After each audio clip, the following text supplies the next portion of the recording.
In this video I'll be going over paper 2 from the 8th of June 2017. I've done part of this paper already, so this is kind of part 2 where I'm finishing off the questions I didn't do in the first part. So you'll notice I won't go through all of the questions. If you want the rest of the questions, see the other video I've done on this paper, and I'll link that in the description. If you're just after the paper, I'll link that in the description as well, along with the mark scheme. Question 1 says, the table shows the probability that a biased dice will land on 2, on 3, on 4, on 5, and on 6. Neymar rolls the biased dice 200 times. Work out an estimate for the total number of times the dice will land on 1 or on 3. So you notice we're missing the probability for 1, so first we have to work that out. And in an experiment, all of the probabilities need to add up to 1, so you can work out the probability for 1 by adding all of these up and then taking them away from 1. So if we add all of these up, we get 0.69.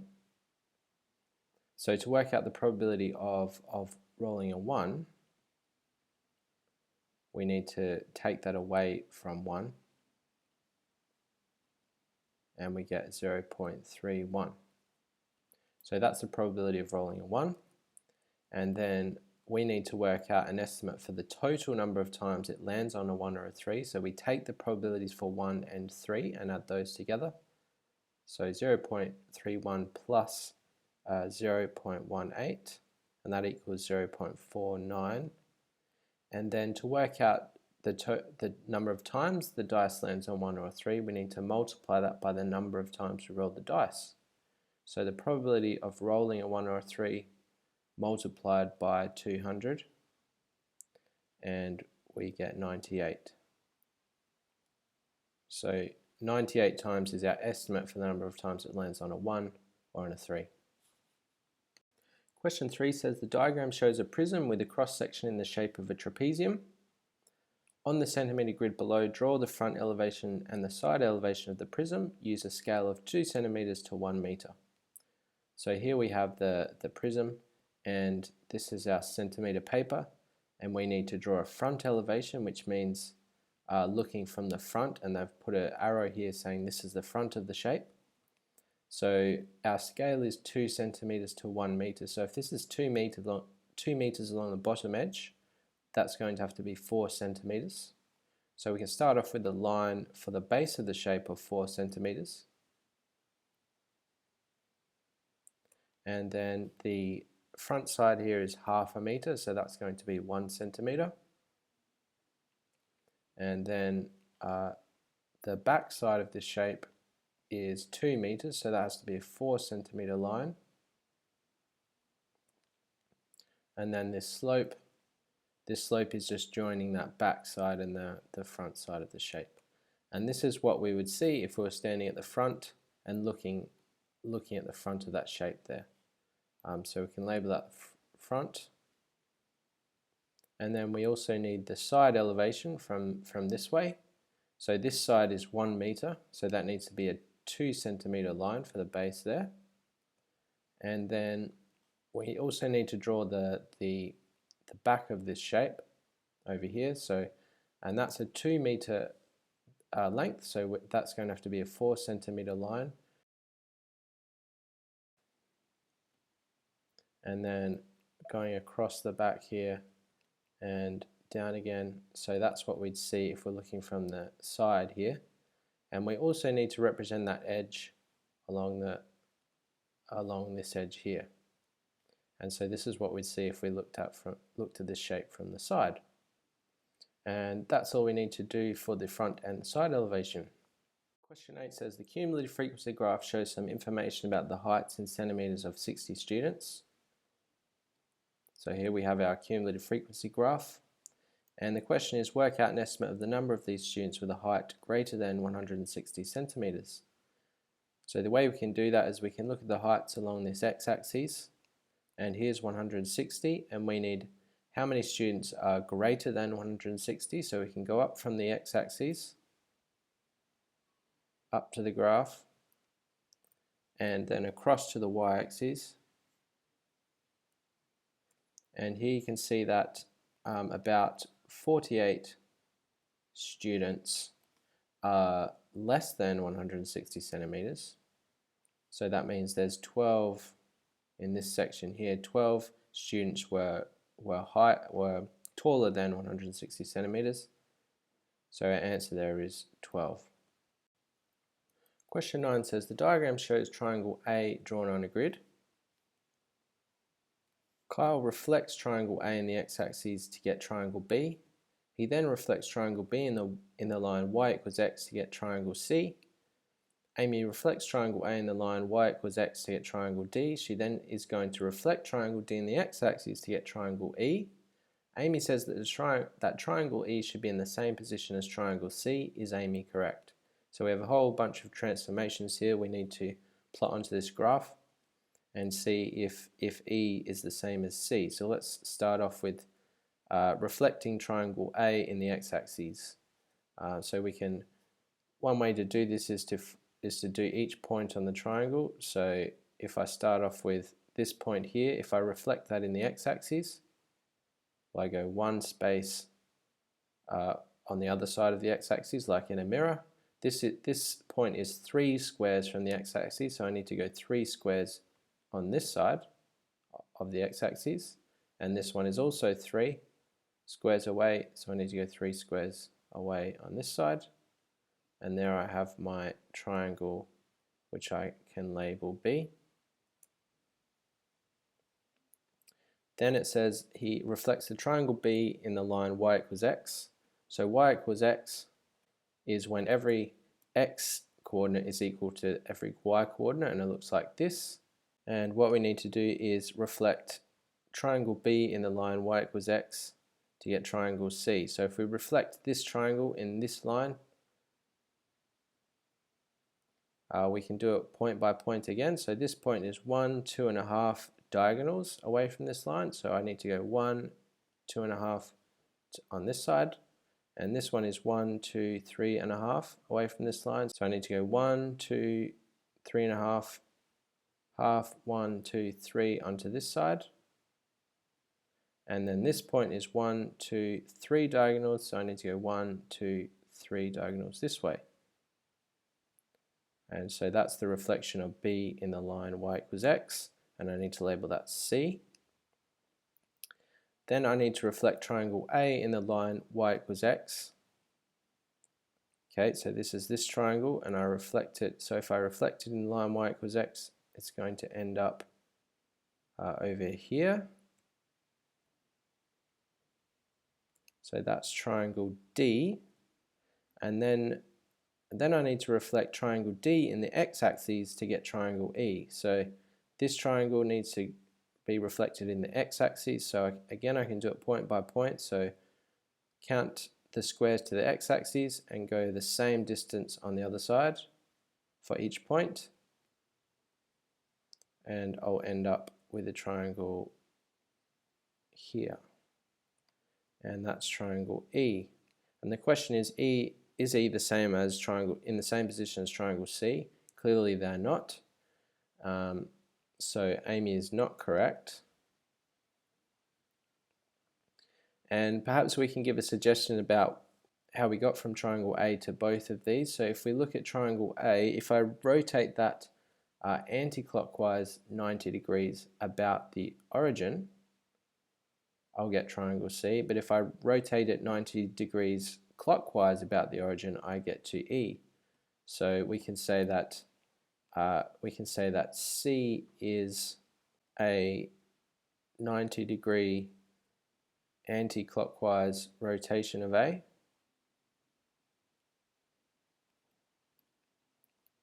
And E is a 90-degree clockwise rotation of A.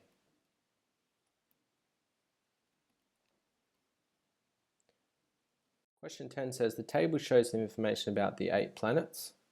Write down the name of the planet with the greatest mass. So here we have the planets and the distance from Earth and then the mass.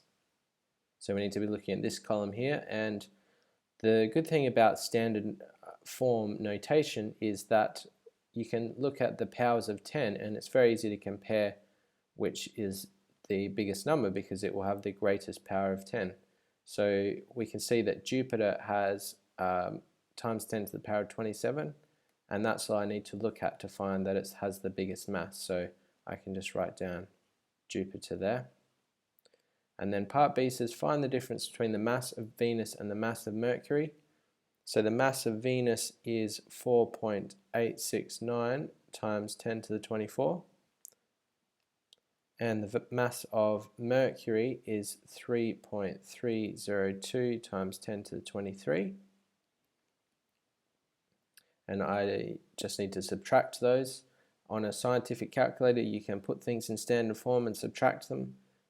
So that's an easy way to do this. If for whatever reason you didn't have a scientific calculator, here's one way you could do it. So you can change the power of 10 of this number to be the same as this one. So this would be 48.69 times 10 to the 23 minus 3.302 times 10 to the 23. And what this allows you to do is to just subtract 3.302 from 48.69. And if you do that, you get 45.388 times 10 to the 23. And then to change that into standard form, you just need to basically multiply this number by, divide this number by 10 and change the power of 10. So you get 4.5388 times 10 to the 24. But that's a non-calculator method. As this is a calculator paper, you can just jump straight to the answer with your calculator. And the last part of this question says, Nishat says that Neptune is over 100 times further away from Earth than Venus is. Is Nishat right? You must show how you get to your answer. So we can go and have a look at the distances of Neptune and Venus from Earth. So Neptune is 4.35 times 10 to the 9. 4.35 times 10 to the 9. And Venus is 4.14 times 10 to the 7. So that was Neptune. This is Venus. And so we can take the distance of Venus and multiply that by 100. And if we multiply that by 100, which is the same as saying multiply it by 10 squared, when you multiply numbers with the same base, you can add the index numbers. So this will be 4.14 times 10 to the 9. And you can see that that is still lower than the distance of Neptune. So we can say she is correct. Yes, as the distance of Venus multiplied by 100 is still less than Neptune. Question 12 says there are 30 students in Mr. Lear's class. 16 of the students are boys. 2 students from the class are chosen at random. Mr. Lear draws the probability tree diagram for this information. And part A says write down one thing that is wrong with the probabilities in the probability tree diagram. So here we have the first student being picked, and we have a 16 out of 30 chance of getting a boy and 14 out of 13 chance of getting a girl. Okay, that seems correct. And then with the second pick, he's got a 15 out of 30 chance of picking a boy and a 14 out of 30 chance of picking a girl. And that doesn't seem right, because if he's already picked either a boy or a girl, then that means there's only 29 students to choose from. So the denominator here of this second probability is incorrect. So we can say that the denominator for the probability of the second pick is incorrect. It should be 29.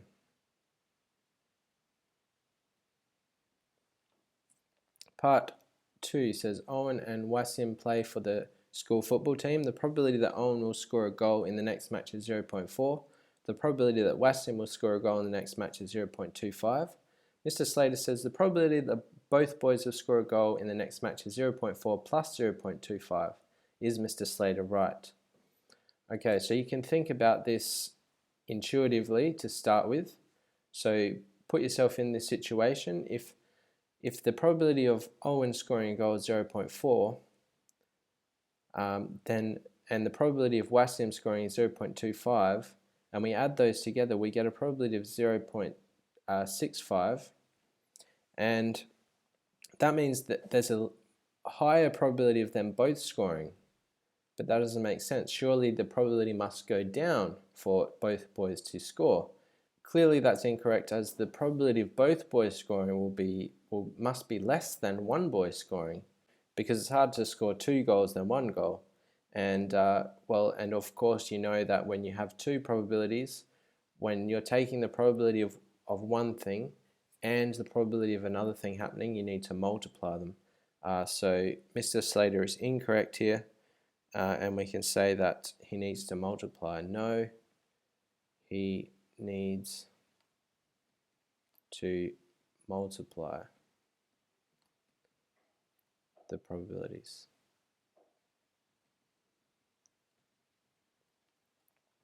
So 0.4 times 0.25, that will equal 0.1. Question 13 says, the histogram shows information about the ages of 134 members of a sports club. 20% of the members of the sports club who are over 50 years of age are female. Work out an estimate for the number of female members who are over 50 years of age. Okay, so when you're given a frequency density histogram, the areas of the columns represent how many people are in those categories. So here on the x-axis we can find 50 years of age, which will be here.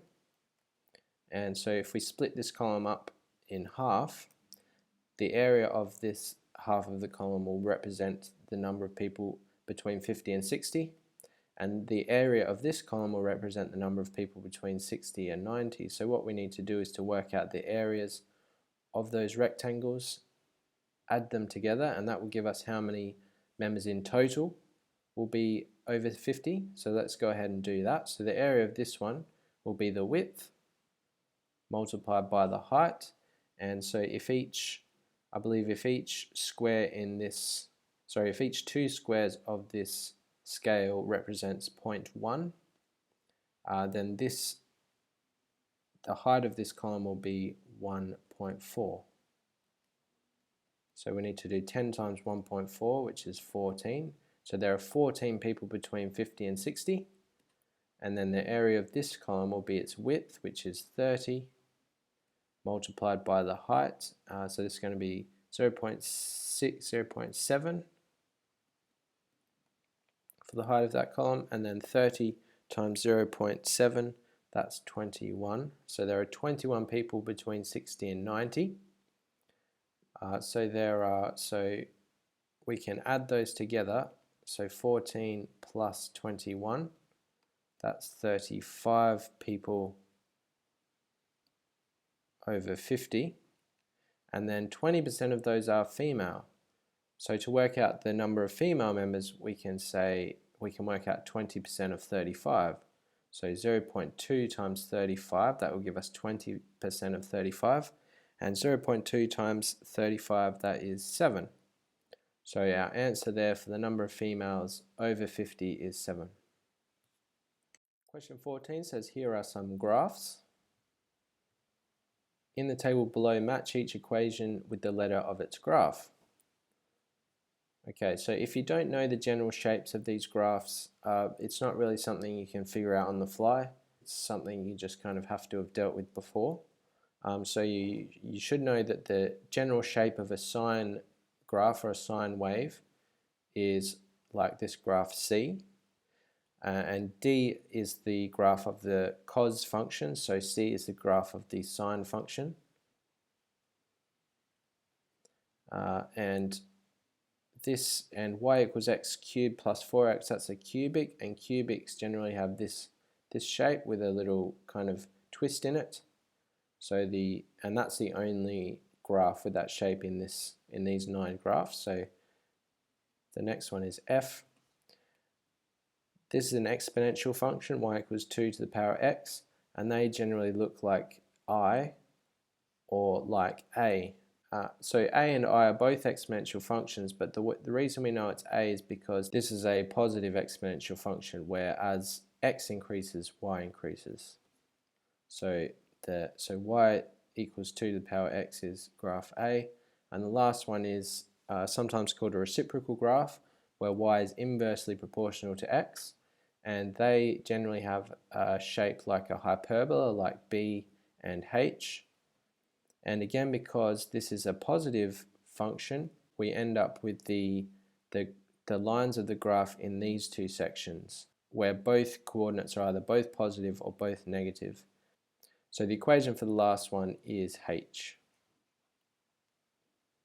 Question 15 says A, B, C, and D are 4 points on the circumference of a circle. A, E, C, and B, E, D are straight lines.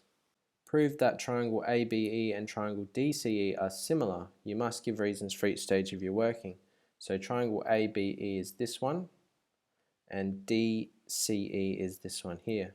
So this is the type of question where you need to know your circle theorems. And the first theorem we can use is the angles in a segment theorem. So we know that angle ABD is equal to angle ACD, because they're two angles in the same segment. This theorem is also sometimes called angles subtended by the same arc. So in other words, these are two angles where the lines start at the same point on the circle, and there's an arc here joining them together. So we can say that ABD, angle ABD, equals angle ACD, and we can say angles in the same segment theorem. Also we can say that CAB is equal to CDB for the same reason. So again, CDB equals angle CAB, and that's for the same reason as the other angles. And the last angles we need to show are equal are these two in here. So angle BEA equals angle CED, angle BEA equals angle CED, because they're vertically opposite.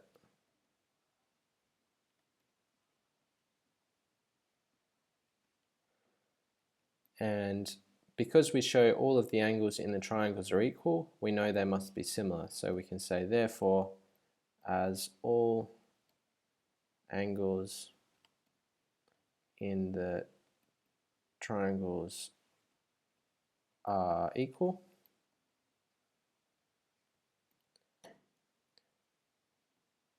triangles must be similar.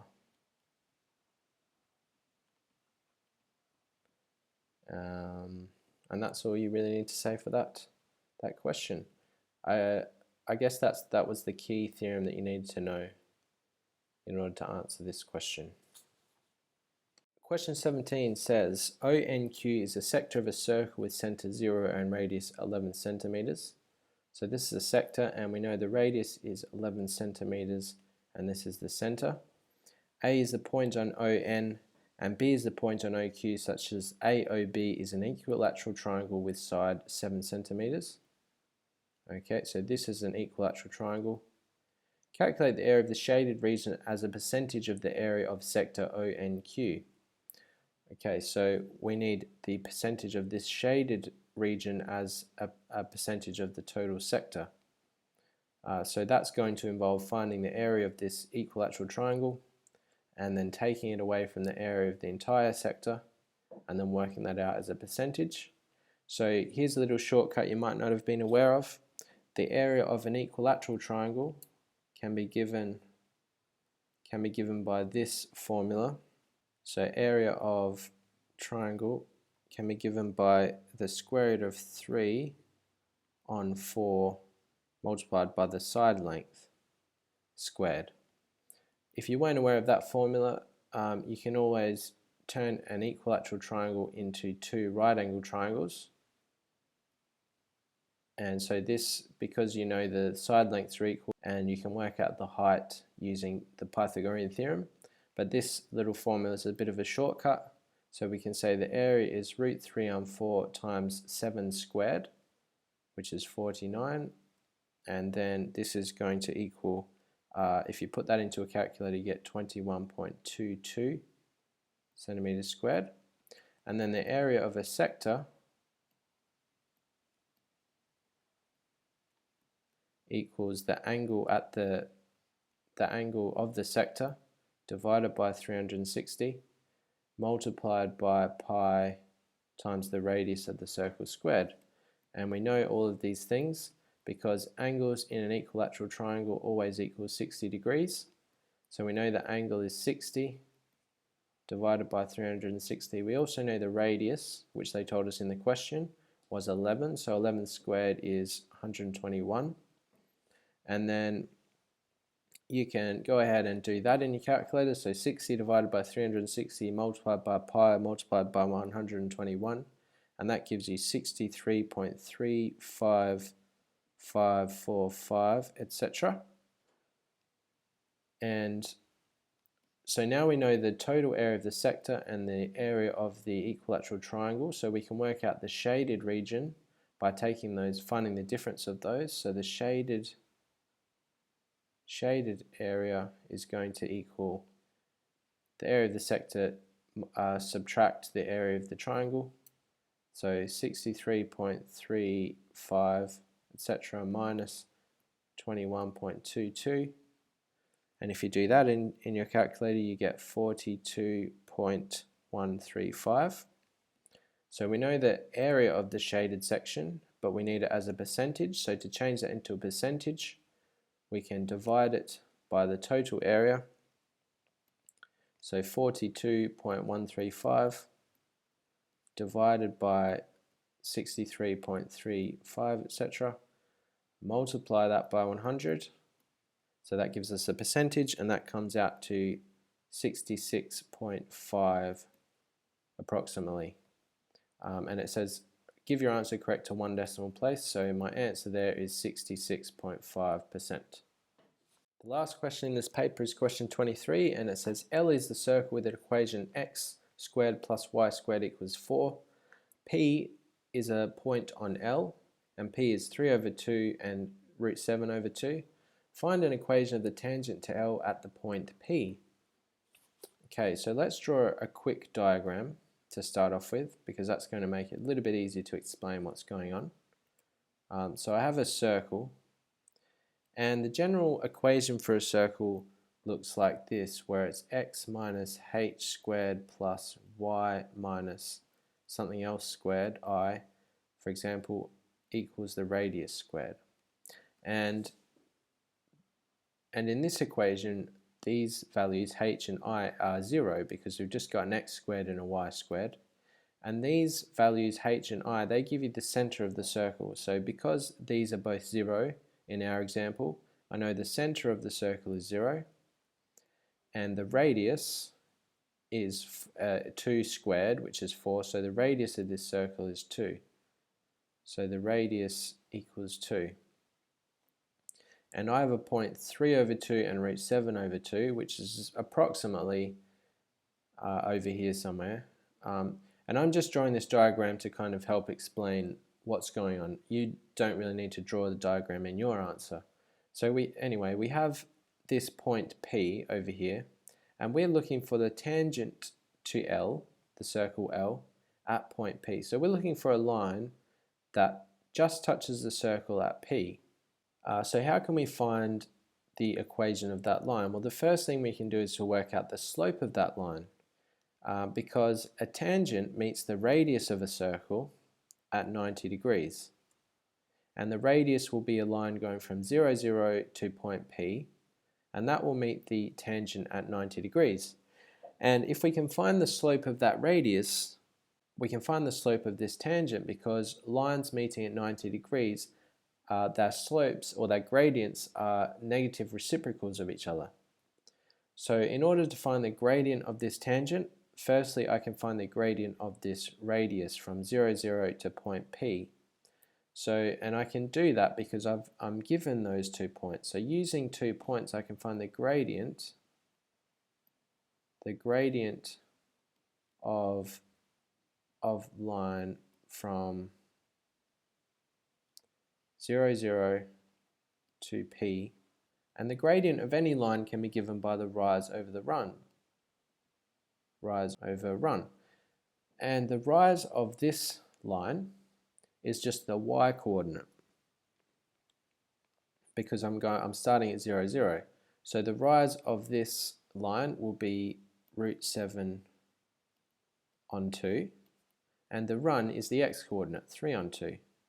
So to find the gradient I need to divide root 7 on 2 by 3 on 2, and then if I'm dividing by a fraction I can flip and multiply. So what we get here for the gradient is root 7 on 3. Okay, so that's the gradient of this radius from 0, 0 to P. That allows me to find the gradient of the tangent by finding the negative reciprocal of the radius there. So the gradient of the tangent will equal minus 3 on root 7, which is the negative reciprocal of root 7 on 3. Okay, so I have a slope for this tangent. So then I can say the equation of the tangent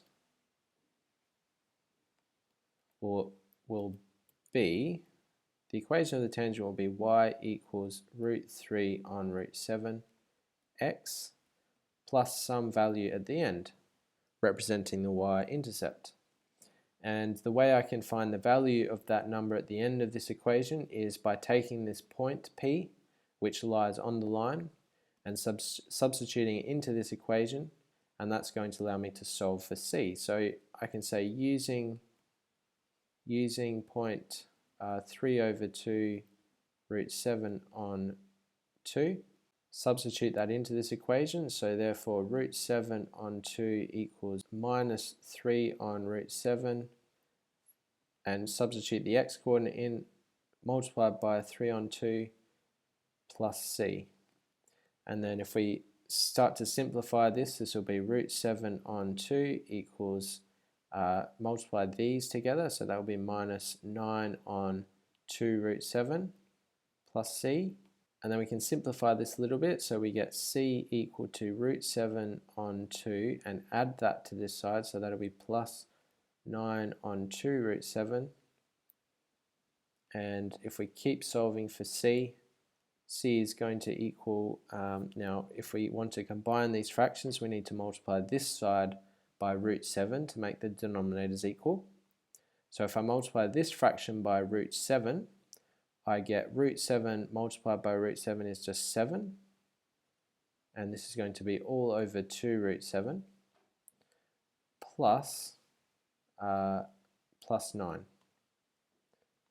Okay, so C is going to equal 16 on 2 root 7, and then so divide that by 2, so that's going to be 8 on root 7. So now I know the value for C, which is 8 on root 7, so I know the equation of the line, so therefore the equation of the tangent will be y equals minus 3 on root 7 x plus 8 on root 7. And that's the final question for this paper. As I said at the start of the video, if you're after the rest of the questions in this paper, please see the first video I did on this paper where I covered most of the questions. This video was just about finishing off the questions I didn't do in that first video. Thanks for watching, and I'll see you in the next one. Bye for now.